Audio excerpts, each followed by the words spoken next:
El sínodo alemán está ya en la recta final. A medida que se acerca el día de aprobar y publicar las primeras conclusiones, aumenta el nerviosismo en la Iglesia, incluso en el Vaticano. Y no solo por lo que pueda ocurrir en Alemania, sino también porque eso puede generar movimientos de copia en países vecinos. Bélgica, Austria, Suiza, Holanda, incluso la misma Francia. Por eso, para intentar evitar la catástrofe, se han producido en los últimos días algunos movimientos que de alguna manera buscan reconducir lo que se vaya a aprobar en el sínodo. Me parece, francamente, muy difícil conseguirlo. Tengo la impresión que es como intentar frenar un tren que va cuesta abajo y sin frenos. Eso tiene muy mal arreglo a estas alturas. El primer movimiento que se ha producido ha sido el del indulto, se puede llamar así, al obispo de Hamburgo. El obispo de Hamburgo está implicado en la protección de varios sacerdotes pederastas. Pues bien, el Vaticano ha decidido mantenerle en su puesto con gran disgusto de las asociaciones de víctimas. Hay que tener en cuenta que si hubieran aceptado la renuncia que presentó el obispo de Hamburgo, pues posiblemente tendrían que haber aceptado también la renuncia del cardenal Marx de Múnich y la renuncia de Monseñor Backing, que es el presidente del episcopado alemán, porque ellos están también implicados, acusados de cosas parecidas. Aceptar la renuncia de 3 destacados líderes de la nueva iglesia alemana, de lo que se llama así la iglesia que está en ruptura con la tradición y con la palabra de Dios, hubiera levantado verdaderamente hubiera hecho un levantamiento de esa nueva iglesia contra el Vaticano. Así que, a pesar del enfado de las asociaciones de víctimas, de momento por lo menos se ha pasado la página y la justicia para las víctimas tendrá que esperar. Primer movimiento por parte de Roma, no provocarles más. Segundo movimiento lo han llevado a cabo los así llamados conservadores. El obispo de Ratisbona, que es quizá el líder junto con el cardenal de Colonia más destacado de este pequeñísimo grupo de obispos y de personas significativas dentro de la Iglesia alemana, han publicado un manifiesto, un texto que es alternativo al que se está debatiendo y que se va a aprobar en el sínodo sobre un elemento crucial, el gobierno de la Iglesia. Por ejemplo, si los obispos tienen que ser elegidos por los fieles, si los curas tienen que estar controlados por los laicos, si es más importante la labor de los laicos en las parroquias que la labor de los sacerdotes, que se convertirían en meros empleados, en fin. Han presentado un documento alternativo al oficial.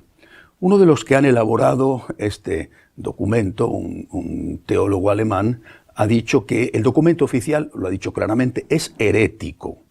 Es herético, así lo ha dicho sin ninguna duda, y que ese documento no puede ser aprobado aunque se vaya a aprobar. Bueno, esto ha sido, podía haber sido interpretado como la reacción previsible de los denostados e insultados conservadores, a los cuales se les califica día sí día también de integristas, de rígidos, y que ellos son los culpables de que la Iglesia no avance rápidamente hacia la integración en los deseos del nuevo orden mundial. O sea, podría no haber tenido mayor importancia. Pero ahí se ha producido el tercer movimiento. El cardenal Kasper. El cardenal Kasper, que es un personaje muy próximo al Papa Francisco, lo mismo que el obispo de Ratisbona lo es hacia el Papa Benedicto. El cardenal Kasper, al cual el Papa Francisco ha elogiado desde el primer día en que llegó al pontificado, y que por lo tanto no mueve ficha sin que el Papa Francisco lo sepa y lo quiera, el cardenal Kasper, sorprendentemente, se ha puesto al lado de los conservadores, ha dicho que está de acuerdo con ese texto paralelo que acaban de presentar los de Ratisbona, y sin decir que el texto oficial que se va a aprobar es herético, ha dicho que no es católico. Ha dicho, por lo tanto, indirectamente, si no es católico, es que es herético.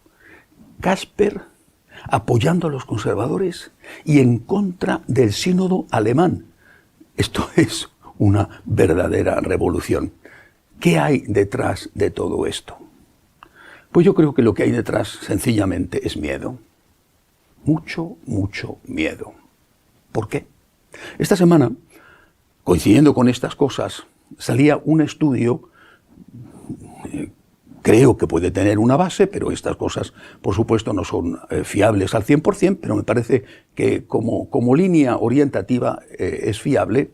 Un estudio que dice que solo el 12% de los alemanes considera que la religión, en general, es beneficiosa para la humanidad.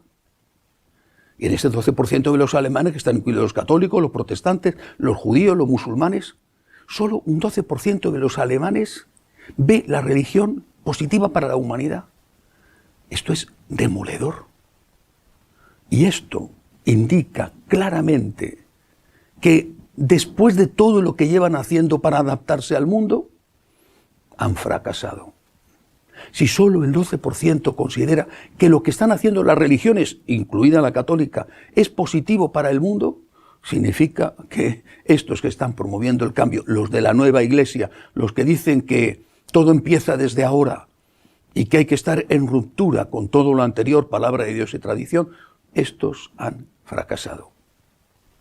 Y esto lo saben aquellos que están enterados de cómo van las cosas. No es porque lo digan los rígidos conservadores que siempre hablan de lo negativo y que quieren ocultar la maravillosa primavera de la Iglesia. No, es que lo dice la realidad. Los que saben cómo están las cosas saben que los templos están cada vez más vacíos. Esta es la realidad. Que lo de la primavera, si existió, ha dejado de existir. Los templos están cada vez más vacíos. Y eso de que, poniendo las cosas fáciles, adaptándose al orden mundial, aceptando lo que nos piden que aceptemos, todo el paquete completo, desde el aborto a la ideología de género, eso de que esta rendición de lo que somos y de lo que creemos va a servir para que venga la gente a la iglesia, eso es mentira. Y ahí está la realidad que lo demuestra. Por eso la preocupación inmensa.